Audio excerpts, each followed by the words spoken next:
성도님들 혹시 도장 깨기라고 들어보셨습니까?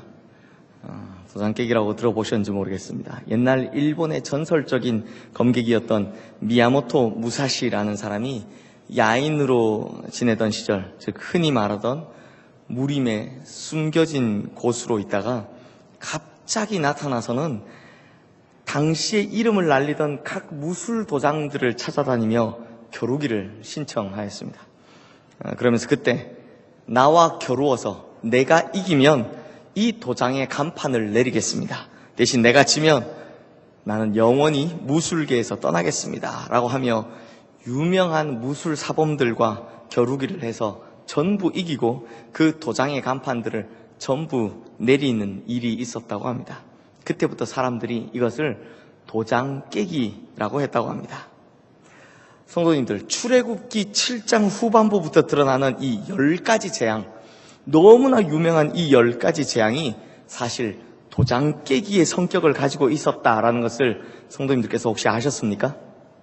우리가 볼 때 이 10가지 재앙은요, 그냥 10가지 종류의 재앙이다 이렇게만 보입니다. 하지만 당시 애굽 사람들의 입장에서 볼 때는 사실 이 10가지 재앙은 그냥 재앙들이 아니었습니다.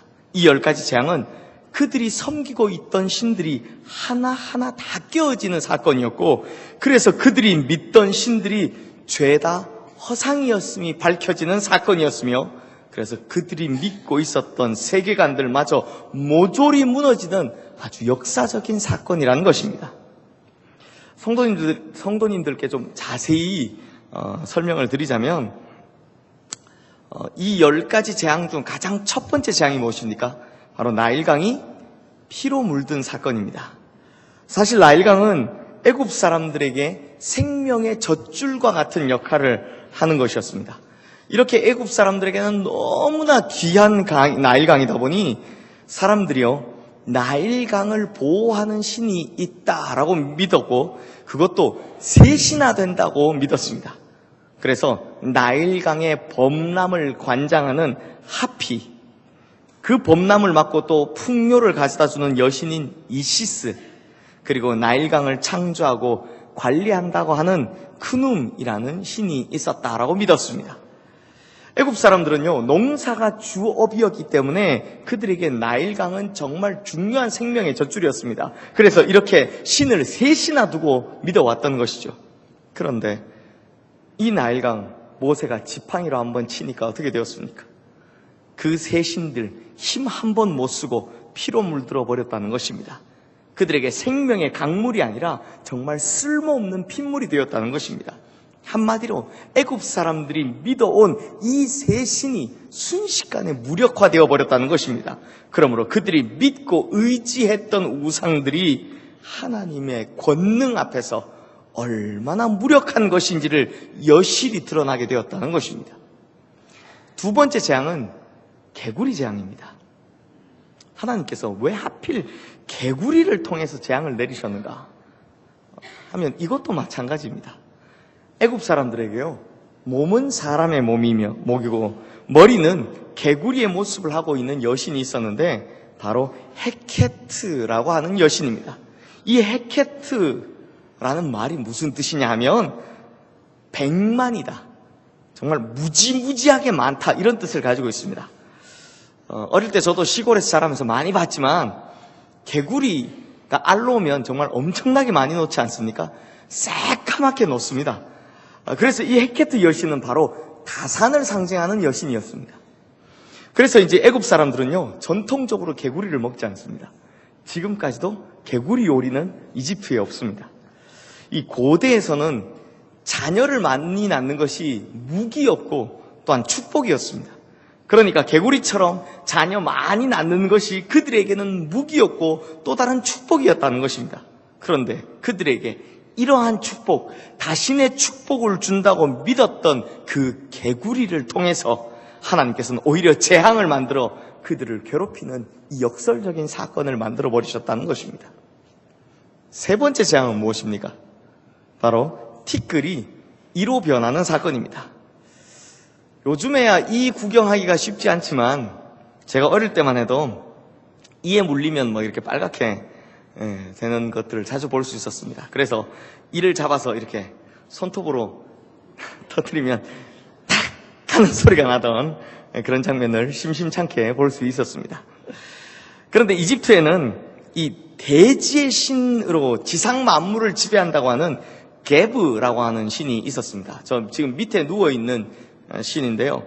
이 게브라는 신은 땅의 신이다 보니 농사를 지으면 곡식이 잘 자라게 하는 그런 풍요의 신이었다고 믿었습니다.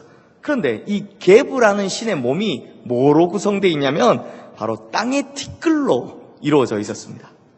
그러니 이 게브 신의 몸인 땅의 티끌이 지금 뭐로 변했습니까? 이로 변해서 애굽 사람들을 괴롭게 하고 있더라는 것입니다. 그들에게 풍요를 준다고 믿어서 그렇게 섬기고 그렇게 애지중지하게 하고 모셨던 그 신이 이제는 애굽 사람들을 괴롭히는 이가 되어버렸다는 것입니다. 즉 그들이 믿었던 신이 축복이 아니라 저주였음을 또 한 번 증명한 하나님의 심판이었다는 것입니다. 네 번째 재앙은 파리입니다. 우리가 보고 있는 이 개역 개정판 성경 외에도 많은 번역에서 이 부분을 파리라고 번역하고 있는데요. 사실 히브리어 성경에는 이것이 정확하게 무엇인가가 나와 있지 않고 아로브, 그러니까 엄청난 물이 많은 때라고만 이야기하고 있습니다. 그러다 보니 공동번역 성경 같은 곳에선 등해라고 이 부분을 번역을 했습니다. 그런데 왜 하필 파리라고 번역을 했을까 생각해보니 물론 이집트에 우아티트라고 하는 저 파리를 신으로 만든 것이 있습니다. 그런데 이 파리가 지금 우리가 생각할 때는 정말 하찮은 벌레이지만 당시 이집트나 메소포타미아 지역에서는요, 이 파리를 운명과 관련된 벌레, 곤충으로 보았었다고 합니다. 그래서 우리가 잘 아는 이 복음서에 보면요, 예수님께서 귀신 들려서 눈 멀고 말도 못하는 사람을 고치시자 바리새인들이 예수님을 두고 귀신의 힘을 빌려서 저렇게 한다라고 했을 때 언급한 귀신의 왕인 바알세불이라는 존재가 있습니다. 그런데 이 바알세불의 이름의 뜻이 무엇인지 아십니까? 바로 파리의 왕입니다. 이 세불이 파리떼라는 뜻입니다. 그런데 사실 조금만 더 연구해보면 파리보다는 아마 애굽 사람들이 케프리라고 부르는 신, 몸은 사람 모양을 하고 얼굴과 모습은 쇠똥구리의 모습을 하고 있는 그 신이 아닐까 추정을 합니다. 왜냐하면 이 케프리라는 신이 관장하고 있었던 것이 바로 태양의 일점이었기 때문입니다. 그러니 오늘은 태양이 몇 시에 뜨고 이 태양이 오늘 누구네 밭과 누구네 논을 비춰주고 지나가면서 비춰주고 또 오늘 이 태양이 몇 시에 진다라는 이런 것들을 관장하는 신이었죠. 그래서 애굽은요, 이 케프리라는 신 때문에 인력과 원력, 즉 달력이 세계에서 어느 나라보다 가장 빠르게 발전했던 나라입니다. 그런데 지금 어떻게 되었습니까? 어떻게 되었다고 합니까? 그 케프리 신, 농사를 위한 인력과 원력을 관장하던 신이 이제는 무수한 때의 모습으로 그들의 곡식을 갉아먹고 오히려 그들을 괴롭게 하고 전염병을 옮기는 도구가 되어버렸다는 것입니다. 다섯 번째 재앙은 돌림병 재앙입니다. 옛날에는 이 다섯 번째 재앙을 악질이라고 했는데 지금 성경에는 돌림병이라고 나옵니다. 그런데 이것은요, 사람이 아니라 가축에게 내려진 재앙입니다. 당시 애굽 사람들에게요, 가축은 정말 소중한 것이었습니다. 너무 소중하다 보니 신성한 것으로 여기기 시작했습니다. 그래서 당시 애굽 사람들이 가장 소중하게 여기는 재산이 바로 이 가축이었고, 그러다 보니 이 가축을 어느 순간부터 신으로 숭배하기 시작했습니다. 그 중에 그래서 애굽에는요, 하토르라는 신이 있습니다. 가축 중에서 제일 유명했던 이 암소의 머리 모양을 한 이 신은 애굽의 모든 신들의 어머니격 역할을 하는 신이다라고 추앙을 받아왔습니다. 그런데 돌림병으로 이 가축, 특히 이 소가 죽어나갑니다. 즉 신들의 어머니라 불리던 것조차도 결국 하나님의 심판 앞에서는 무기력하다라는 것을 나타내었다는 것입니다. 여섯 번째 재앙은 악성종기입니다. 이것은 애굽 사람들에게 치유의 신, 병을 낫게 하는 신이라고 불렸던 세크메트라는 신이 있었는데 이것 또한 하나님 앞에서 아무런 소용이 없다는 것을 드러내었다는 것입니다. 또 7번째와 8번째 재앙인 우박과 메뚜기 재앙으로 인해서 모든 농작물들이 다 엉망이 되는 것을 볼 때 하늘을 관장하는 여신이라 믿었던 이 누트, 그리고 농사를 관장하는 신이었던 세트와 민, 이런 신들이 다 하나님의 심판 앞에서 무기력하다는 것을 드러낼 수밖에 없었다는 것입니다. 그리고 9번째로 흑암의 재앙은요, 애굽 사람들이 우상 가운데, 그들의 믿었던 신 가운데 가장 자랑스러워했고 가장 높다고 했던 태양의 신 라를 정말 무기력한 신으로 만들어버린 것, 그런 재앙이었다는 것입니다.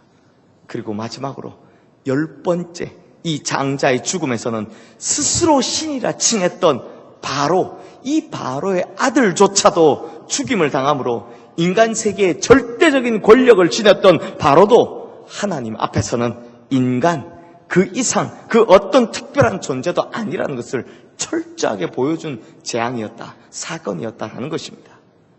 그러므로 성도님들, 우리가 이 재앙을 보면서 확실한 것 2가지를 알 수 있습니다. 그 2가지 중 가장 먼저 확실하게 알 수 있는 것은 이 세상에는 반드시 하나님의 심판의 날이 온다라는 것입니다.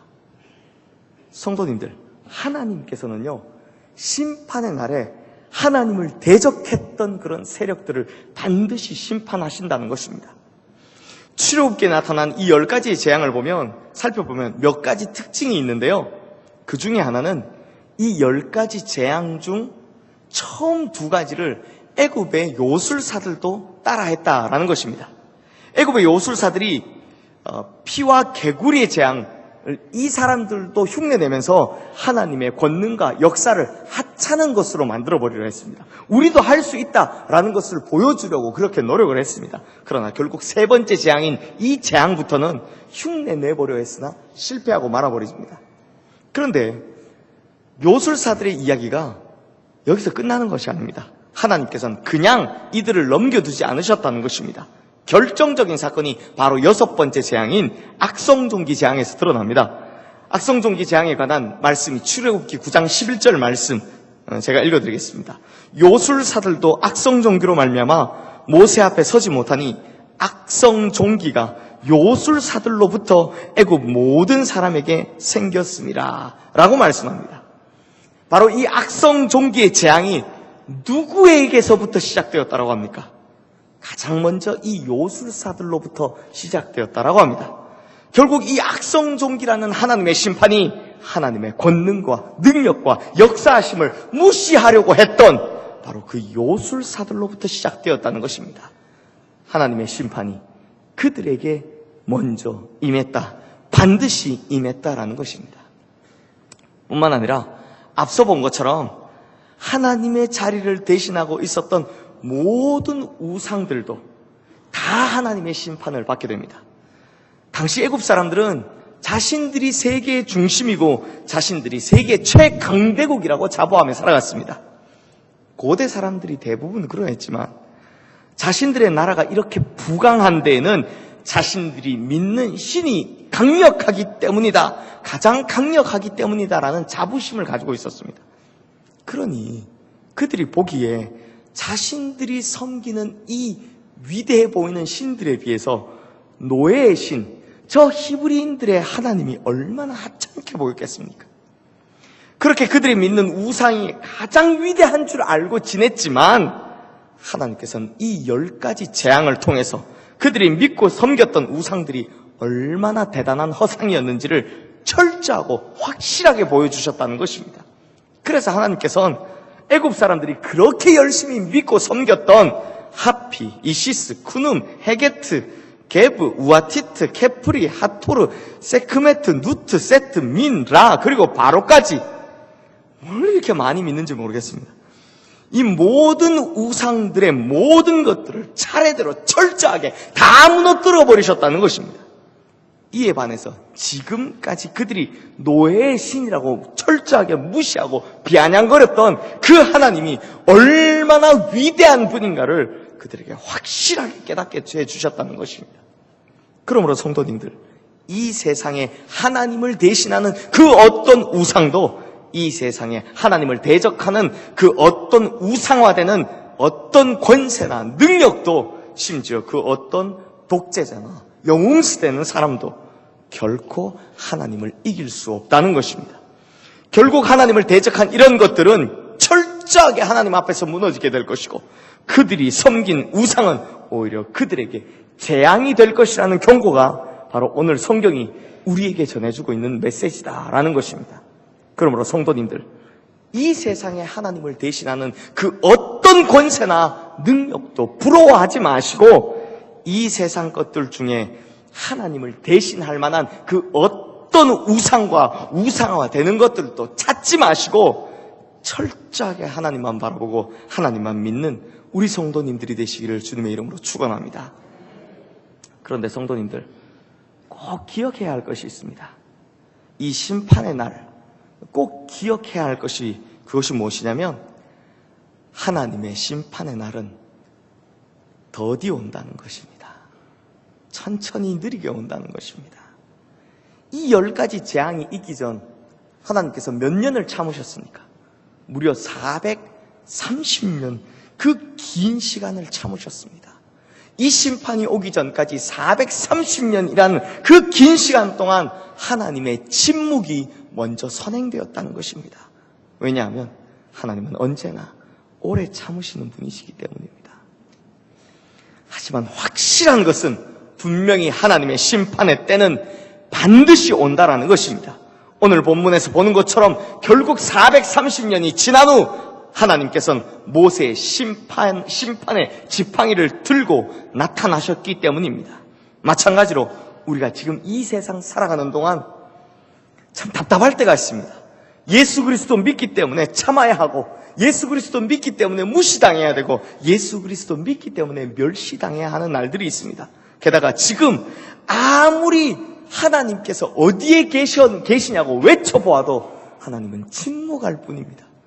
대체 하나님의 능력과 권능이 어디 있냐고 물어봐도 하나님은 여전히 보이지 않는 것처럼 느껴질 뿐입니다. 도대체 언제까지 참고 견뎌야 하는지 우리가 알 수 없을 것만 같습니다. 그러나 오래 참으신 하나님께서 이 땅에 다시 예수 그리스도를 보내시는 그날, 그 심판의 날에는 하나님을 대적했던 이 세상의 모든 것들을 단 하나도 남김없이 모조리 다 심판하신다는 것입니다. 하지만 끝까지 하나님을 붙들고 견뎠던 우리는 이 10가지 재앙에서 오히려 구원을 받게 된 이 이스라엘 백성들처럼 우리는 놀라운 하나님의 구원에 이르게 될 줄로 믿습니다. 그러므로 사랑하는 성도님들, 지금은 답답하고, 지금은 고통스럽고, 지금은 마음이 어렵더라도 반드시 심판의 날이 찾아올 것임을 믿으십시오. 그리고 그날에는 하나님을 붙들고 살았던 우리들이 놀라운 구원에 이른다는 것을 꼭 믿으십시오. 그래서 이 고통과 멸시의 시간을 잘 견뎌내는 우리 성도님들이 되시기를 주님의 이름으로 축원합니다. 두 번째로, 이 10가지 재앙을 통해서 우리가 또 하나 확실히 알 수 있는 것은 그 심판의 날에 하나님께서는 자기 백성들을 특별히 구별하신다는 것입니다. 10가지 재앙을 보면 몇 가지 특징이 있다고 말씀을 드렸는데요. 그 특징들 중 가장 독특한 점이 바로 4, 5, 7, 9, 10 그리고 1, 2, 3, 6, 8입니다. 이것이 무엇이냐면 하나님께서 애굽 땅에 이 10가지의 재앙을 내리실 때 자기 백성인 이스라엘 백성들을 구분하여서 이스라엘 백성들에게는 이 재앙을 내리지 않겠다고 말씀하신 것이 바로 4번째 파리, 5번째 가축의 죽음, 7번째 우박, 9번째 흑암, 그리고 10번째 장자의 죽음이었고요. 나머지 1, 2, 3, 6, 8 이렇게 피, 개구리, 이 악성종기, 메뚜기 재앙, 이 5가지 재앙에는 그런 말씀이 없으셨다라는 것입니다.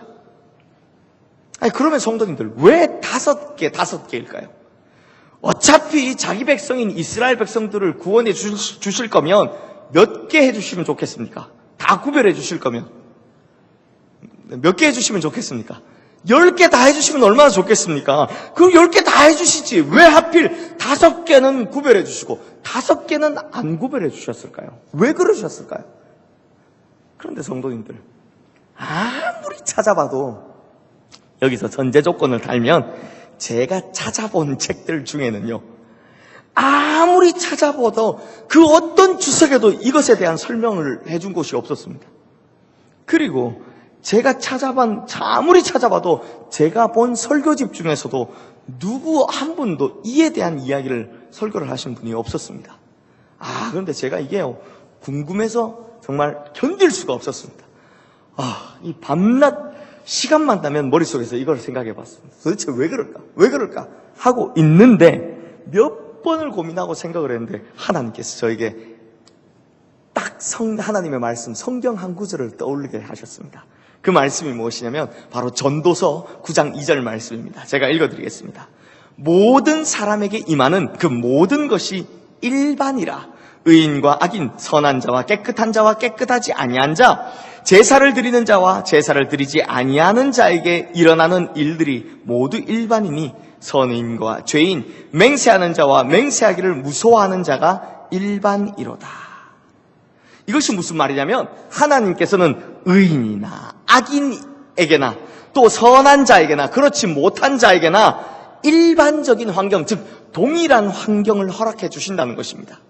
그래서 이 말씀을요, 마태복음 5장 45절 말씀에 비춰보면 예수님께서는 해를 악인과 선인에게 똑같이 비춰주고 또 비를 의로운 자에게나 불의한 자에게나 똑같이 내려주신다라고 말씀하시는 것입니다.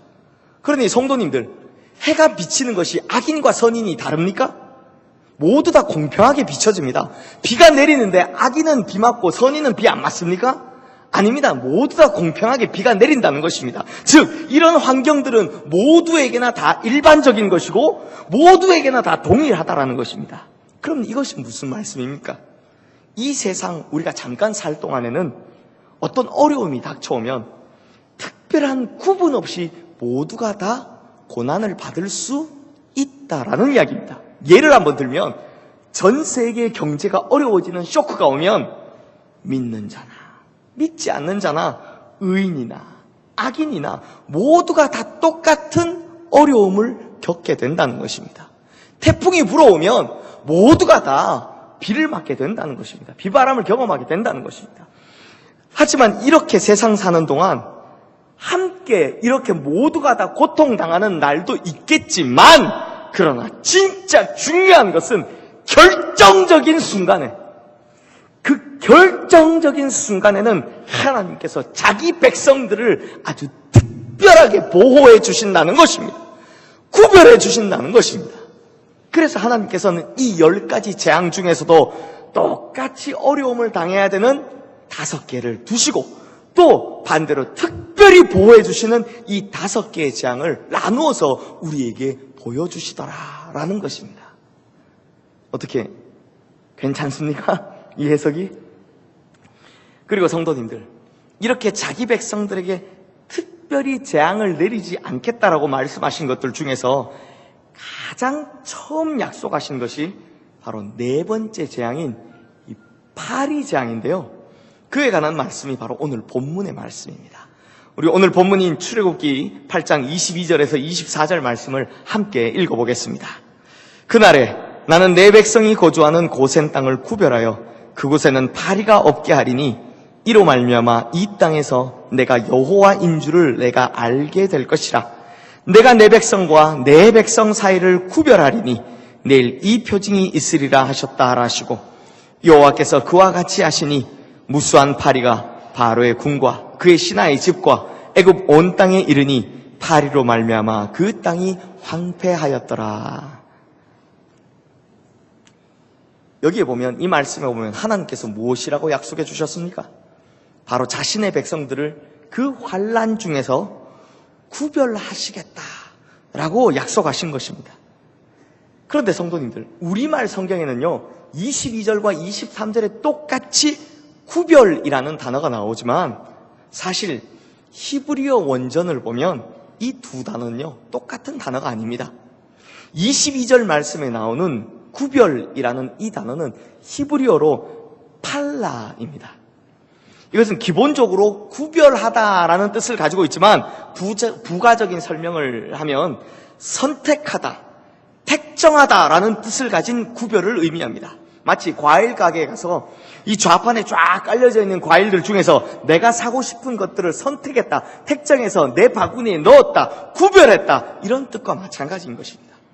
그런데 23절 말씀에 구별하다, 구별은 히브리어로 페두트입니다. 이것은 기본적으로 분리하다라는 뜻을 가지고 있지만 더 정확히 말하면 몸값을 치르고 자유하게 했다라는 속전 그리고 면제의 의미를 가지고 있습니다. 즉 종되었던 자들이 그 빚을 다 치르고 자유인이 되게 되었을 때 쓰는 단어가 바로 이 단어라는 것입니다. 즉 이것은요, 이 페두트라는 단어는 구원이란 뜻을 가지고 있는 단어라는 것입니다. 그러므로 이 세상의 심판의 때가 오면 하나님께서 우리를 어떻게 구별해 주시겠다, 어떻게 대하시겠다라고 하시는 것입니까? 먼저는 내가 택정한 백성들을 특별한 보호하심으로 지켜주시겠다라고 약속하시는 것입니다. 그리고 온 세상이 심판을 당하는 그날 오히려 우리에게는 하나님의 구원을 보여주시겠다라고 약속하시는 것입니다. 오히려 우리는 그 심판의 날에 자유를 누리게 될 것이다라고 약속해 주시는 것입니다.